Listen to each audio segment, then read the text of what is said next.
నమస్కారం. స్టోరీ బోర్డుకు స్వాగతం. కోటి సూర్య ప్రభాతముల సమమైనవాడు, భూ దిగంతాల మధ్య వ్యాపించినవాడు, మొక్కినంతనే వరాలిచ్చేవాడు, కోరినంతనే కోరికలు తీర్చేవాడు తిరుమలగిరివాసుడు.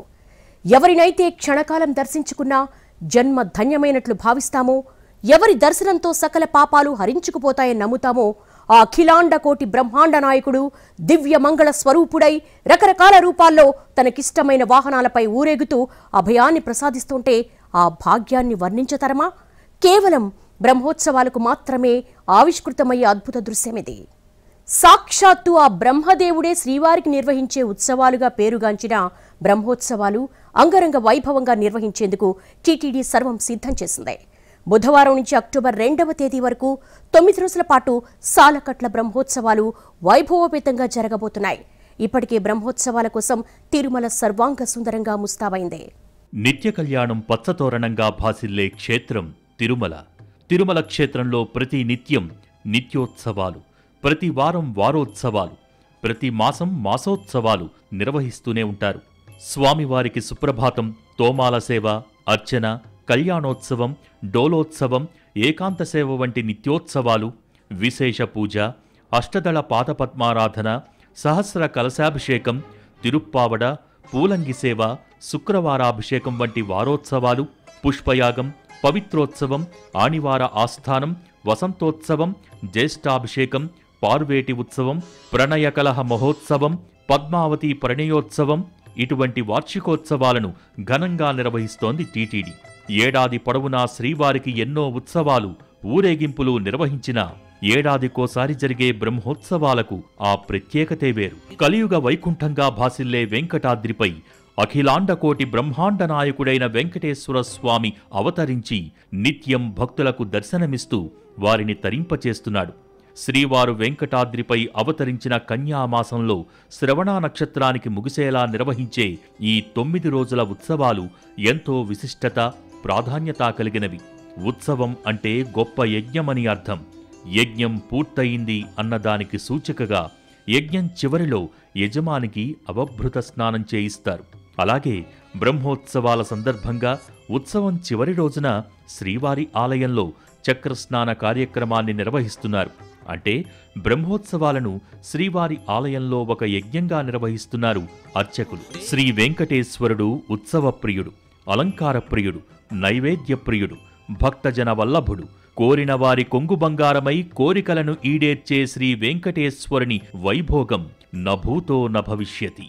వెంకటాచల క్షేత్రంపై వెలసిన శ్రీనివాసుడు బ్రహ్మదేవుని పిలిచి లోక కళ్యాణం కోసం తనకు ఉత్సవాలు నిర్వహించాలని ఆజ్ఞాపించాడట.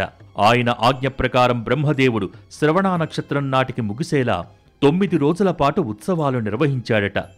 తొలిసారిగా బ్రహ్మదేవుడు ఈ ఉత్సవాలను నిర్వహించటం వల్ల బ్రహ్మోత్సవాలుగా ప్రసిద్ధి పొందాయని ప్రతీతి. స్వామివారు వైకుంఠం నుంచి భూలోకానికి వచ్చి తిరుమల క్షేత్రంలో ఆవిర్భవించినట్టు, సాక్షాత్తు చతుర్ముఖ బ్రహ్మదేవుల వారే అట్లా ఆవిర్భవించిన అర్చావతార స్వరూపానికి వైభవంగా బ్రహ్మోత్సవాలు నిర్వహించినట్టు మనకి పురాణాల ద్వారా తెలుస్తుంది. అత్యంత మహత్తరమైన ఈ ఉత్సవాలను తిరుమల తిరుపతి దేవస్థానం అంగరంగ వైభవంగా నిర్వహించడానికి అన్ని ఏర్పాట్లు పూర్తి చేసుకున్నారు. అట్లాగే అర్చకులు, కంకణ భట్రు, మేమందరం కూడా స్వామివారి కైంకర్యాలు శ్రద్ధాభక్తులతో నిర్వహించడానికి అన్ని ఏర్పాట్లు జరిగి ఉన్నాయి. దసరా నవరాత్రులు జరిగే కన్యామాసంలో శ్రీ వెంకటేశ్వరుడు అర్చామూర్తిగా ఆవిర్భవించిన శ్రవణ నక్షత్ర శుభముహూర్తాన చక్రస్నానం నాటికి 9 రోజుల ముందుగా నవరాత్రి బ్రహ్మోత్సవాలను ప్రారంభించటం అనాదిగా వస్తున్న ఆచారం. సూర్య చంద్రమాసాల్లో ఏర్పడే వ్యత్యాసం వల్ల ప్రతి 3 ఏళ్లకు ఒకసారి అధిక మాసం వస్తుంది. ఇందులో భాగంగా అధిక భాద్రపదంలో వార్షిక బ్రహ్మోత్సవం, దసరా నవరాత్రులలో ఆశ్వయుజంలో నవరాత్రి బ్రహ్మోత్సవం నిర్వహించటం కూడా ఆనవాయితీగా కొనసాగుతోంది. వార్షిక బ్రహ్మోత్సవాలలో వైఖానస ఆగమశాస్త్రం ప్రకారం, వైదిక ఉపచారాల ప్రకారం ధ్వజస్తంభంపై గరుడ ధ్వజపటాన్ని ఎగురవేస్తారు. ధ్వజారోహణం, బలి ఆచారాలు, మహారథోత్సవం, శ్రవణ నక్షత్రంలో చక్రస్నానం, ధ్వజావరోహణం వంటివి నిర్వహిస్తారు. శ్రీవారి ఆలయ గోడలపై ఉన్న శాసనాల ద్వారా 10వ శతాబ్దం నుంచి స్వామివారికి బ్రహ్మోత్సవాలు నిర్వహించినట్టు చారిత్రక ఆధారాలు ఉన్నాయి. సృష్టికర్తైన బ్రహ్మదేవుడు లోక కళ్యాణం కోసం వెంకటేశ్వర స్వామి అవతార నక్షత్రమైన కన్యామాసం శ్రవణ నక్షత్రంకు పూర్తయ్యేలా 9 రోజుల పాటు నిర్వహించే బ్రహ్మోత్సవాలు మాత్రం అఖండ వైభవంతో ఆనాటి నుంచి ఈనాటి వరకు కొనసాగుతూనే ఉన్నాయి. విజయదశమికి అలంకార ఉత్సవంగా నవరాత్రి బ్రహ్మోత్సవాలను నిర్వహిస్తున్నారు. బ్రహ్మోత్సవానికి బ్రహ్మాండ నాయకుడి వైభోగం కళ్లారా చూసి తరించటానికి భక్తజన సందోహం తరలివస్తుంది. తిరుమలేశునికి ఏటా ఎన్ని ఉత్సవాలు జరిగినా బ్రహ్మోత్సవాలది ప్రత్యేక స్థానం. సాధారణ రోజుల్లో మూల విరాట్ దర్శనం మాత్రమే ప్రాప్తిస్తే బ్రహ్మోత్సవ పర్వదినాలలో స్వామివారి ఉత్సవమూర్తులు వివిధ రూపాలలో కనువిందు చేస్తాయి. పరమపావన దివ్యత్వంతో అలరారే తిరుమలగిరులు బ్రహ్మోత్సవాలలో మరింత శోభతో కనిపిస్తాయి. దేవతలే నేరుగా వచ్చి స్వామివారికి ఉత్సవాలను జరుపుతున్నారా అన్నట్టుగా కనిపిస్తుంది తిరుమల. ఈ బ్రహ్మోత్సవాలలో స్వామివారిని దర్శించుకున్న వారి భాగ్యమే భాగ్యం. వైకుంఠనాథుని దివ్య వైభోగాన్ని కళ్లారా చూడాలే తప్ప ఎంత వర్ణించినా ఎన్నిసార్లు కీర్తించినా తనివి తీరనిది. బ్రహ్మోత్సవాలు జరిగే 9 రోజుల పాటు శ్రీవారి ఆలయంలో అన్ని ప్రత్యేకంగానూ ఎంతో వైభవోపేతంగా మరింత శాస్త్రోక్తంగా కార్యక్రమాలు జరుగుతాయి. బ్రహ్మోత్సవాల్లో ప్రతి దినము, ప్రతి ఘట్టము, ప్రతి క్షణము శ్రీనివాసుడి వైభోగాన్ని కనులారా వీక్షించే భాగ్యం కోసం భక్త కోటి తండోపతండాలుగా తిరుమలకు తరలివస్తుంది. బ్రహ్మోత్సవాలలో వాహన సేవలు ప్రత్యేక ఆకర్షణ. వివిధ రకాల వాహనాలలో విభిన్న రూపాలలో భక్తుల్ని అనుగ్రహిస్తారు శ్రీవారు. మొదటి రోజు రాత్రి శ్రీదేవి భూదేవి సమేత శ్రీ మలయప్ప స్వామివారు 7 తలల స్వర్ణ శేషవాహనం, పెద్ద శేషవాహనంపై తిరుమాడ వీధులలో భక్తులను అనుగ్రహిస్తారు. ఆదిశేషుడు శ్రీహరికి మిక్కిలి సన్నిహితుడు. రామావతారంలో లక్ష్మణుడిగా, ద్వాపరయుగంలో బలరాముడిగా శ్రీమన్నారాయణుడికి మిక్కిలి సన్నిహితంగా ఉన్నవాడు శేషుడు. భూభారాన్ని వహించేది శేషుడే. శేషవాహనం ముఖ్యంగా దాస్య భక్తికి నిదర్శనం. ఆ భక్తితో పశుత్వం తొలగి మానవత్వం, దాని నుండి దైవత్వం, ఆపై పరమపదం సిద్ధిస్తాయి. శ్రీవారి బ్రహ్మోత్సవాలలో 2వ రోజు ఉదయం శ్రీ మలయప్ప స్వామివారు 5 తలల చిన్న శేషవాహనంపై ఊరేగుతూ భక్తులకు దర్శనమిస్తారు. పురాణ ప్రాశస్త్యం ప్రకారం చిన్న శేషుణ్ణి వాసుకిగా భావిస్తారు. శ్రీ వైష్ణవ సంప్రదాయానుసారం భగవంతుడు శేషి, ప్రపంచం శేషభూతం. శేషవాహనం ఈ శేషిభావాన్ని సూచిస్తుంది. చిన్న శేషవాహనాన్ని దర్శిస్తే భక్తులకు కుండలిని యోగసిద్ధి ఫలం లభిస్తుందని ప్రతీతి. శ్రీవారి బ్రహ్మోత్సవాలలో 2వ రోజు రాత్రి శ్రీ మలయప్ప స్వామివారు వీణాపాణి అయి హంసవాహనంపై సరస్వతీమూర్తి అవతారంలో దర్శనమిస్తారు. బ్రహ్మవాహనమైన హంస పరమహంసకు ప్రతీక. హంసకు ఒక ప్రత్యేకత ఉంది. అది పాలను నీళ్లను వేరు చేయగలదు. అంటే మంచిని చెడును గ్రహించి వేరు చేయగల అపురూపమైన శక్తి గలదని అర్థం. అందుకే ఉపనిషత్తులు హంసను పరమేశ్వరునిగా అభివర్ణిస్తున్నాయి. శ్రీవారు హంసవాహనాన్ని అధిరోహించి దర్శనమివ్వటం ద్వారా భక్తులలో అహంభావాన్ని తొలగించి దాసోహభావాన్ని కలిగిస్తారు. శ్రీవారి బ్రహ్మోత్సవాలలో 3వ రోజు ఉదయం శ్రీ మలయప్ప స్వామివారు సింహవాహనంపై ఊరేగుతూ భక్తులకు దర్శనమిస్తారు. శ్రీవారి దశావతారాలలో 4వది నరసింహ అవతారం కావటం సింహం గొప్పదనాన్ని తెలియజేస్తోంది. యోగశాస్త్రంలో సింహాన్ని బలానికి, వేగానికి ప్రతీకగా భావిస్తారు. భక్తుడు సింహబలం అంతటి భక్తిబలం కలిగినప్పుడు భగవంతుడు అనుగ్రహిస్తాడని ఈ వాహన సేవలోని అంతరార్థం. శ్రీవారి బ్రహ్మోత్సవాలలో 3వ రోజు రాత్రి శ్రీ మలయప్ప స్వామివారు ముత్యపు పందిరి వాహనంపై ఊరేగుతూ భక్తులకు దర్శనమిస్తారు. జ్యోతిష్య శాస్త్రం చంద్రునికి ప్రతీకగా ముత్యాలను తెలియజేస్తుంది. శ్రీకృష్ణుడు ముక్కుపై, మెడలో ముత్యాల ఆభరణాలు ధరించినట్టు పురాణాలలో ఉంది. ముత్యపు పందిరి వాహనంలో స్వామివారిని దర్శించినా, స్తోత్రం చేసినా సకల శుభాలు కలుగుతాయని పురాణాలు చెబుతున్నాయి. చల్లని ముత్యాల పందిరి కింద నిలిచిన శ్రీనివాసుని దర్శనం తాపత్రయాలను పోగొట్టి భక్తుల జీవితాలకు చల్లదనాన్ని సమకూరుస్తుంది. శ్రీవారి బ్రహ్మోత్సవాలలో భాగంగా 4వ రోజు ఉదయం శ్రీ మలయప్ప స్వామివారు ఉభయ దేవేరులతో కలిసి కల్పవృక్ష వాహనంపై ఆలయ 4 మాడవీధులలో విహరించి భక్తులకు దర్శనమిస్తారు. క్షీరసాగర మథనంలో ఉద్భవించిన విలువైన వస్తువులలో కల్పవృక్షం ఒకటి. కల్పవృక్షం నీడన చేరిన వారికి ఆకలి దప్పులుండవు. పూర్వజన్మ స్మృతి కూడా కలుగుతుంది. ఇతర వృక్షాలు తమకు కాసిన ఫలాలను మాత్రమే ప్రసాదిస్తాయి. అలా కాక కల్పవృక్షం కోరుకున్న ఫలాలు అన్నింటినీ ప్రసాదిస్తుంది.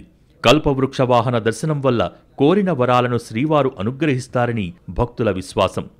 శ్రీవారి బ్రహ్మోత్సవాలలో భాగంగా 4వ రోజు రాత్రి శ్రీదేవి భూదేవి సమేత మలయప్ప స్వామివారు సర్వభూపాల వాహనంపై భక్తులకు అభయమిస్తారు. సర్వభూపాల అంటే విశ్వానికే రాజు అని అర్థం. అంటే శ్రీవారు సకల దిక్పాలకులకు రాజాధిరాజు అని భావం. తూర్పు దిక్కుకు ఇంద్రుడు, ఆగ్నేయానికి అగ్ని, దక్షిణానికి యముడు, నైరుతికి నిరుతి, పశ్చిమానికి వరుణుడు, వాయువ్యానికి వాయువు, ఉత్తరానికి కుబేరుడు, ఈశాన్యానికి పరమేశ్వరుడు అష్టదిక్పాలకులుగా విరాజిల్లుతున్నారు. వీరందరూ స్వామివారిని తమ భుజస్కంధాలపై హృదయంలో ఉంచుకుని సేవిస్తారు. తద్వారా వారి పాలనలో ప్రజలు ధన్యులవుతారు అనే సందేశాన్ని ఈ వాహనాన్ని అధిరోహించడం ద్వారా స్వామివారు తెలియజేస్తున్నారు. బ్రహ్మోత్సవాలలో 5వ రోజు ఉదయం శ్రీవారు మోహిని రూపంలో శృంగార రసాధిదేవతగా భావిస్తూ దర్శనమిస్తారు. పక్కనే స్వామి దంతపు పల్లకీపై వెన్నముద్ద కృష్ణుడై మరో రూపంలో అభయమిస్తాడు. ప్రపంచమంతా తన మాయా విలాసమని, తనకు భక్తులైన వారు ఆ మాయను సులభంగా దాటగలరని మోహిని రూపంలో ప్రకటిస్తున్నారు. శ్రీవారి బ్రహ్మోత్సవాలలో 5వ రోజు రాత్రి గరుడ వాహనంలో జగన్నాటక సూత్రధారి అయిన శ్రీ మలయప్ప స్వామివారు తిరుమాడ వీధులలో నింపాదిగా ఊరేగుతూ భక్తులందరికీ తన దివ్యమంగళ రూప దర్శనమిస్తారు. పౌరాణిక నేపథ్యంలో 108 వైష్ణవ దివ్యదేశాలలోనూ గరుడ సేవ అత్యంత ప్రాముఖ్యాన్ని సంతరించుకుంది. దాస్యభక్తితో కొలిచే భక్తులకు తాను దాసున్నవుతానని గరుడ వాహనం ద్వారా స్వామివారు తెలియజేస్తున్నారు. మానవులు జ్ఞాన వైరాగ్య రూపాలైన రెక్కలతో విహరించే గరుడుని దర్శిస్తే సర్వపాపాలు తొలగుతాయని స్వామివారు భక్తకోటికి తెలియజెబుతున్నారు.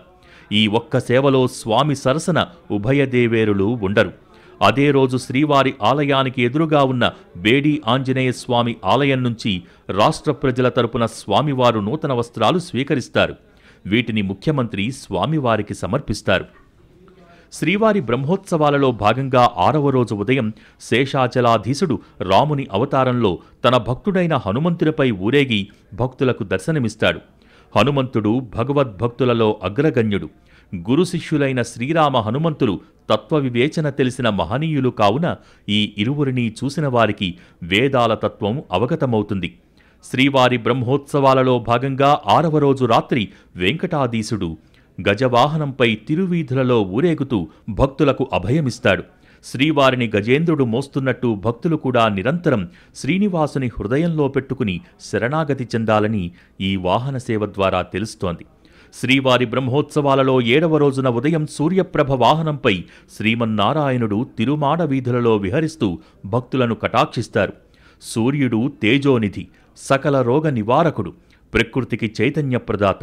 వర్షాలు, వాటి వల్ల పెరిగే చెట్లు, చంద్రుడు, అతని వల్ల పెరిగే సముద్రాలు మొదలైనవన్నీ సూర్యతేజం వల్లే వెలుగొందుతున్నాయి. సూర్యప్రభ వాహనంపైన శ్రీనివాసుని దర్శనం వల్ల ఆరోగ్య, విద్య, ఐశ్వర్య, సంతాన లాభాలు భక్తకోటికి సిద్ధిస్తాయి.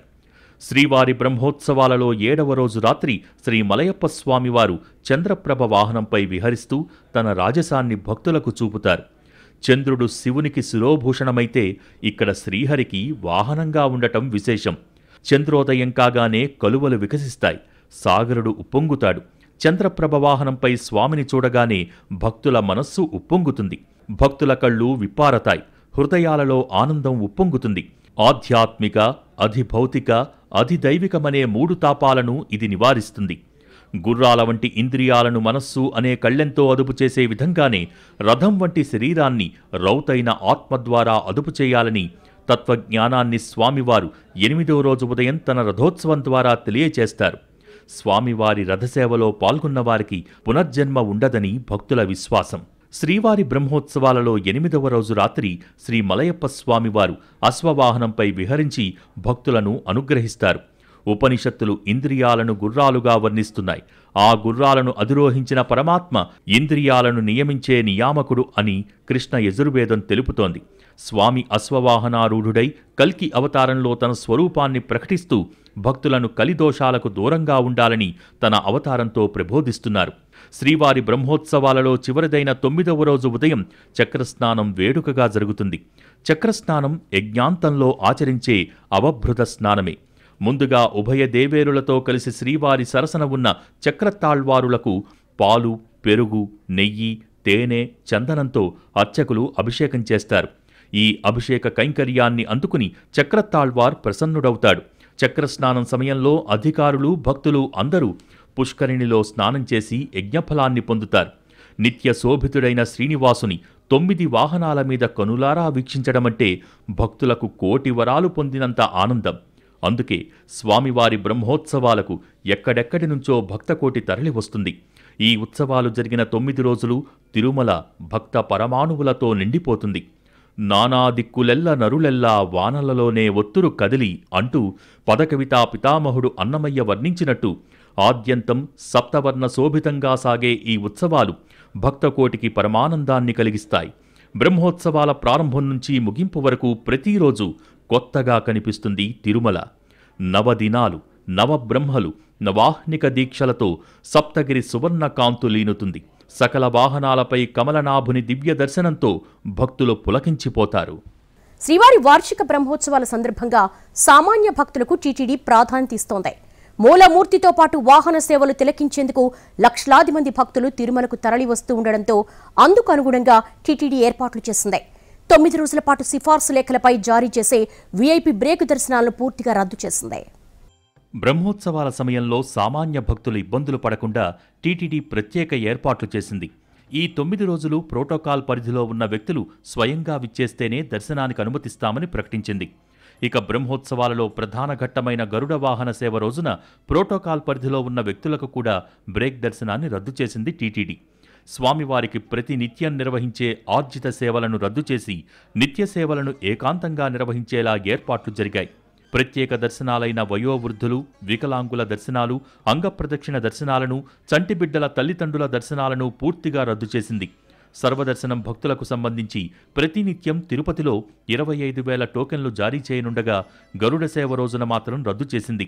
300 రూపాయల ప్రత్యేక ప్రవేశ దర్శనానికి సంబంధించి ఇప్పటికే ఆన్లైన్లో 9 రోజులకు సంబంధించి 1,16,000 టోకెన్లను జారీ చేసింది టీటీడీ.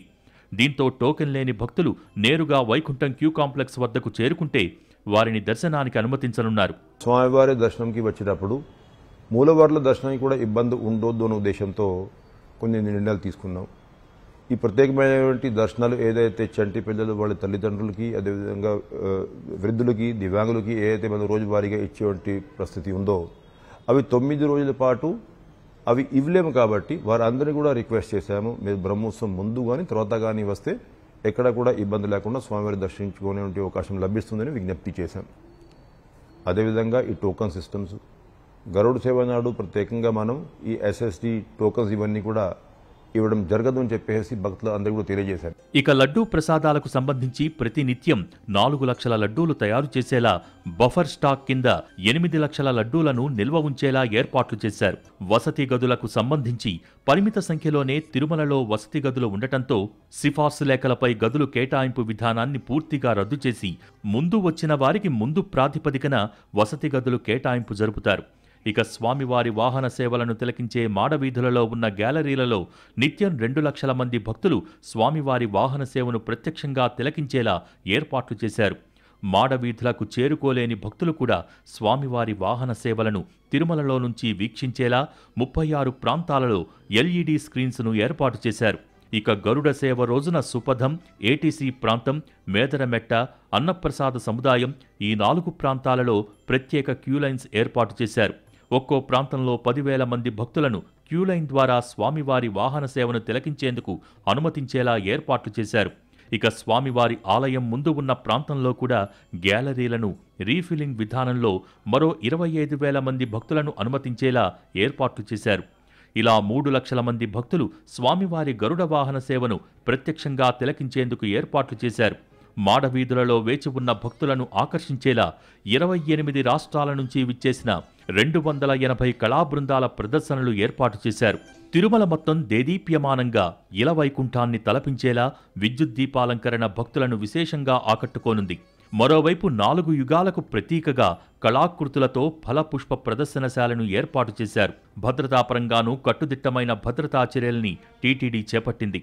బ్రహ్మోత్సవాలకు 4,000 మంది పోలీసు సిబ్బందితో భద్రతను పర్యవేక్షిస్తుండగా గరుడ సేవ రోజున అదనంగా మరో 1,200 మంది సిబ్బందితో భద్రతా ఏర్పాట్లను పర్యవేక్షించనున్నారు. వీరికి తోడుగా టీటీడీ విజిలెన్స్ అండ్ సెక్యూరిటీ సిబ్బంది 1,000 మంది వరకు భద్రతా విధులను పర్యవేక్షణ చేస్తారు.